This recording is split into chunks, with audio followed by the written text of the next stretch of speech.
તો કેમ છો મિત્રો, આજના મિની વ્લોગની શરૂઆત આપણે છે ને એસી સાફ કરવાથી કરી અને આમ જોવો મફતી આવી ગયા ઠંડી હવા ખાવામાં જોવો બોલો શિયાળામાં પણ.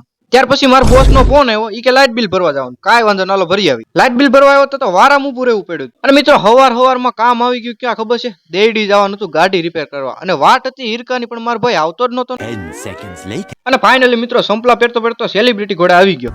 बहुत पैसा है अपने पास। અને ફાઇનલી મિત્રો પ્લેટિનામાં બેહીન પૂગી ગયા આપણે દેડી ગેરેજે. પણ મિત્રો ગાડીમાં એટલું બધું વાગી ગયું હતું કે 2-3 દિવસ સુધી દાખલ કરવી પડે એમ હતી.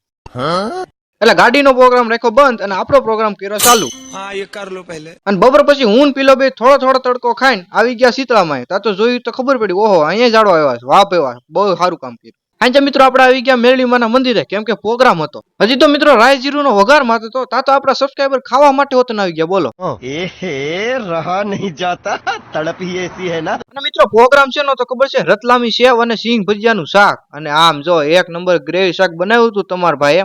અને પીલો બીલો તો આંગળા સાતતા રહી ગયા ને હારે પરોઠા હોય. આ મજા આવી ગઈ ફૂલ. પીલો તો 5 વાગ્યાનો ભૂખ્યો તો બોલો. અને ફાઇનલી મિત્રો આપણું જુગાડ વાળું શાક છે ને એકદમ કમ્પ્લીટ હતું. અને ઉપરથી બાકી હતું ચીઝ નું એડિટિંગ કર્યું બોલો. એડિટિંગ કરવામાં તમારા ભાઈ ઉસ્તાદ જ છે ને. અને ત્યાર પછી આપણે મિની વ્લોગ નો કરી નાખ્યો એન્ડ.